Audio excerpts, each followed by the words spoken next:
खोल श्वास घ्या आणि मनात फक्त एकच नाव घ्या, श्री गणेश. आजचा व्हिडिओ हा केवळ माहिती देण्यासाठी नाही. हा व्हिडिओ आहे तुमच्या जीवनातील अडचणी समजून घेण्यासाठी आणि त्या अडचणींवर उपाय शोधण्यासाठी. अनेक भक्त विचारतात, मी संकष्टी व्रत करतो तरीही समस्या का सुटत नाहीत? याचं उत्तर आहे अर्धवट माहिती आणि अपूर्ण श्रद्धा. आज आपण अंगारकी संकष्टी चतुर्थीची पूर्ण शास्त्रीय, पौराणिक आणि व्यावहारिक माहिती जाणून घेणार आहोत. हा व्हिडिओ शेवटपर्यंत पहा, कारण शेवटी मी अशी गोष्ट सांगणार आहे जी बहुतेक लोक आयुष्यभर ऐकत नाहीत. संकष्टी हा शब्द संस्कृतमधून आलेला आहे. संकट नाशयति इति संकष्टी म्हणजे संकटाचा नाश करणारा तिथी. चतुर्थी तिथी का महत्त्वाची आहे? चंद्राच्या 4थ्या दिवशी मन सर्वाधिक अस्थिर असतं. संशय, भीती, गोंधळ वाढतो.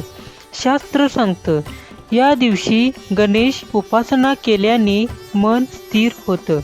म्हणूनच संकष्टी चतुर्थी फक्त धार्मिक नाही, ती मानसिक उपचाराची स्थिती आहे.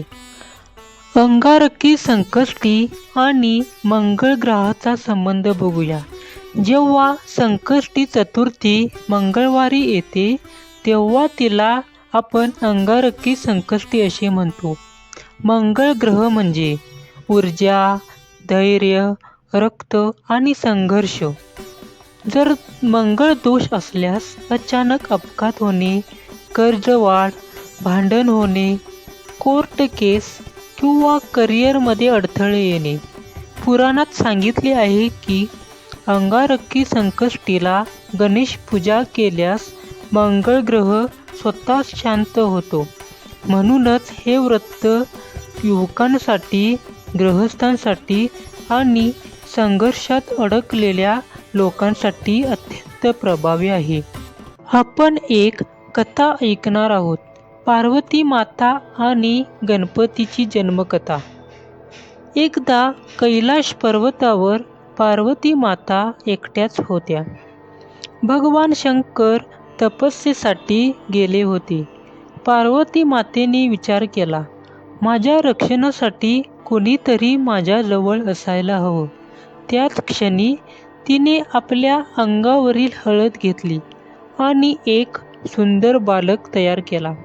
त्या बालकात प्राण फुंकून ती म्हणाली, तू माझा पुत्र आहेस, माझ्या स्नानगृहाचं रक्षण कर.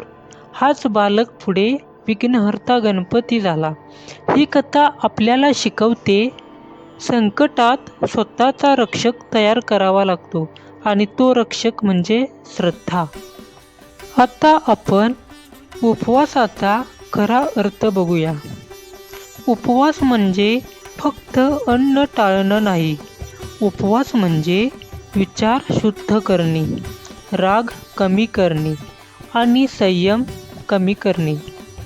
उपवास करताना शक्य असल्यास फळाहार, भरपूर पाणी, शांत वर्णन. तर टाळावयाच्या चुका कोणकोणत्या आहेत? तर उपवास करून वाद घालू नये, निंदा, नकारात्मक विचार. लक्षात ठेवा, उपवास हा शरीरासाठी नाही तर मनासाठी असतो.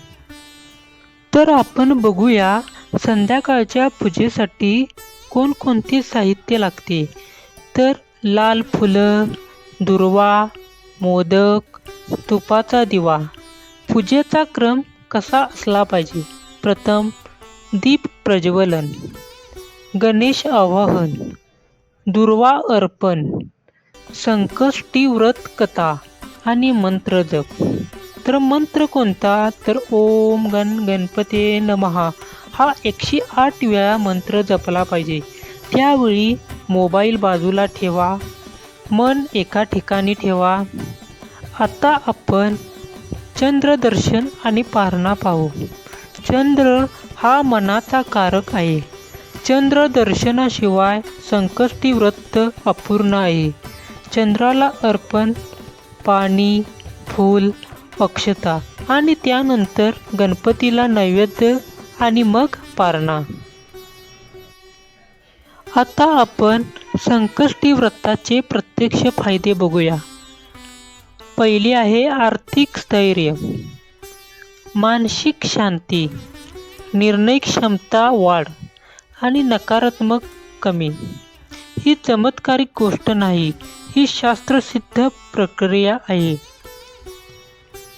जर आज हा व्हिडिओ पाहताना तुमचं मन थोडंसं जरी हलकं झालं असेल, थोडे जड झाले असतील, तर समजा गणपती बाप्पांनी तुमचं ऐकलं आहे. गणपती बाप्पा समस्या एका दिवसात नाही, पण मनाची ताकद एका क्षणात देतात. संकट संपेपर्यंत वाट पाहायला शिकवणं हीच त्यांची खरी कृपा आहे. आज तुम्ही जे काही सहन करत आहात, आर्थिक ताण, नात्यांमधील दुरावा, करिअरमधील गोंधळ किंवा मनातील अस्वस्थता, हे सगळं तुमच्या सामर्थ्यापेक्षा मोठं नाही.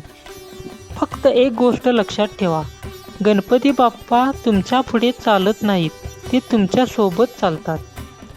आज संकल्प करा, मी हार मानणार नाही, मी श्रद्धा सोडणार नाही, मी संयम ठेवेन. आणि जेव्हा पुढची संकष्टी येईल, तेव्हा गणपती बाप्पांना फक्त एकच गोष्ट सांगा, बाप्पा मार्ग दाखव, चालायचं सामर्थ्य दे. गणपती बाप्पा मोरया, संकटनाशक मोरया, मंगलमूर्ती मोरया. जर तुम्हाला व्हिडिओ आवडला असेल तर व्हिडिओला लाईक करा, कमेंट करा आणि असे व्हिडिओ तुम्हाला जर का बघायचे असतील तर चॅनेलला सबस्क्राईब करा, ला विसरू नका. धन्यवाद.